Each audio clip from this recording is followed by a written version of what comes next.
Hello everyone, this is Abhishek. So guys, इस video में हम समझेंगे पोटेशियम डाइक्रोमेट के रासायनिक गुण।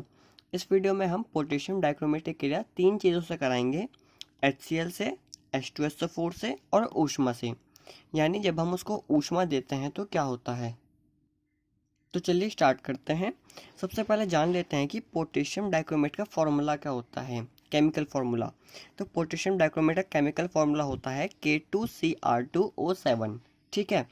तो सबसे पहले अब हम उसकी क्रिया कराएंगे ऊष्मा का प्रभाव, यानी जब हम पोटेशियम डाइक्रोमेट को गर्म करते हैं तो क्या होता है। तो चलिए स्टार्ट करते हैं। गर्म करने पर यह अपघटित होकर पोटेशियम क्रोमेट तथा क्रोमिक ऑक्साइड देता है। यानी जब हम पोटेशियम डाइक्रोमेट को ऊष्मा देते हैं, उसको गर्म करते हैं, तो पोटेशियम डाइक्रोमेट अपघटित हो जाता है और हमें पोटेशियम क्रोमेट तथा क्रोमिक ऑक्साइड देता है। तो चलिए इसके रिएक्शन लिखते हैं। सबसे पहले हमें क्या चाहिए, पोटेशियम डाइक्रोमेट जो होता है हमारा K2Cr2O7। ठीक है। ये जो हमारा K2Cr2O7 है, ये हमारी ठोस अवस्था में है। ठीक है। ठोस अवस्था मतलब सॉलिड स्टेट। तो हम इसके ब्रैकेट में S लिख देंगे।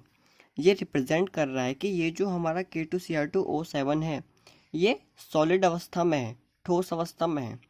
तो जब हमने इसको गर्म करा तो क्या हुआ, एक तो हमें प्राप्त हुआ पोटेशियम क्रोमेट जो होता है हमारा K2Cr4। ठीक है।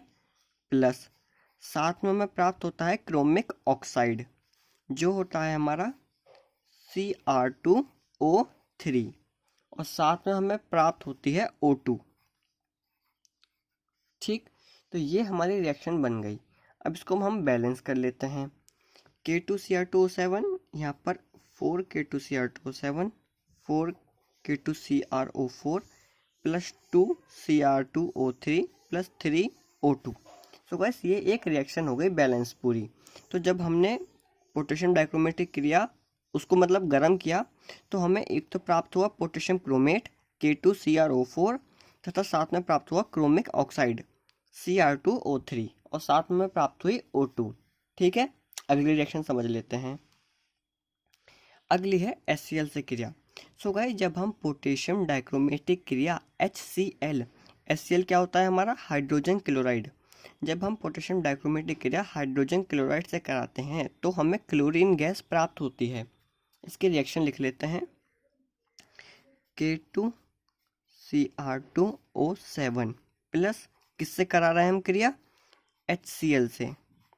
तो हमें क्या प्राप्त हुआ, तो गाइस जब हम ये रिएक्शन कराते हैं तो हमें एक तो प्राप्त होता है पोटेशियम क्लोराइड जो होता है हमारा KCl, प्लस साथ में हमें प्राप्त होता है क्रोमियम क्लोराइड जो होता है हमारा CrCl3, प्लस साथ में हमें प्राप्त होता है जल यानी H2O, और एंड में हमें प्राप्त होती है Cl2। ठीक है। अब इसको बैलेंस कर लेते हैं।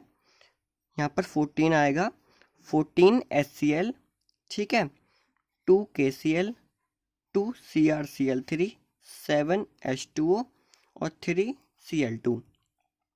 तो जब हमने पोटेशियम डाइक्रोमेट की क्रिया HCl से कराई तो हमें क्या प्राप्त हुआ, 2 KCl, KCl क्या है हमारा, potassium chloride, plus 2 CrCl3, CrCl3 होता है हमारा क्रोमियम क्लोराइड, प्लस H2O ये हमारा जल होता है, प्लस 3Cl2 ये हमारी क्लोरीन होती है।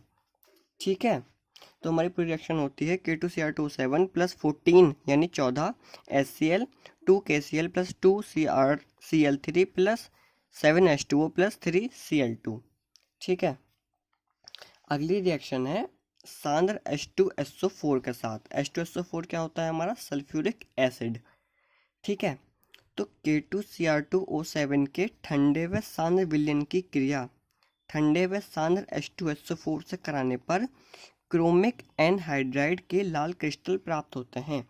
यानी जब हम हमारा जो K2Cr2O7 है ये इस बार ठंडा है और सांद्र विलयन की अवस्था में है। ठीक है। लिखा है ना कि K2Cr2O7 के ठंडे एवं सांद्र विलयन की क्रिया ठंडे व सांद्र H2SO4 से कराने पर, मतलब जो हमारा H2SO4 है वो ठंडा है और सांद्र अवस्था में है। ठंडे व शांत H2SO4 से कराने पर क्रोमिक एनहाइड्राइड के लाल क्रिस्टल प्राप्त होते हैं। तो उसकी रिएक्शन लिख लेते हैं। सबसे पहले लिया क्या, K2Cr2O7 प्लस किससे क्रिया कराई, H2SO4 से। तो जब इन्होंने आपस में क्रिया करी तो हमें एक तो प्राप्त होता है पोटेशियम सल्फेट जो होता है हमारा K2SO4 प्लस हमें उसके साथ प्राप्त होता है जल जो होता है हमारा H2O, और साथ ही साथ हमें प्राप्त होता है जो हमें चाहिए था क्रोमिक एनहाइड्राइड, मतलब जो प्राप्त होता है हमें क्रोमिक एनहाइड्राइड जिसका फॉर्मूला होता है CrO3। अब इसको बैलेंस कर लेते हैं, K2Cr2O7 प्लस H2O, यहाँ पर 2CrO3। तो हमारी पूरी रिएक्शन हो गई K2Cr2O7 plus H2SO4 K2SO4 plus H2O plus 2CrO3। K2SO4 क्या है, ये हमारा है पोटेशियम सल्फेट, और CrO3 क्या है, ये है हमारा क्रोमिक एनहाइड्राइड।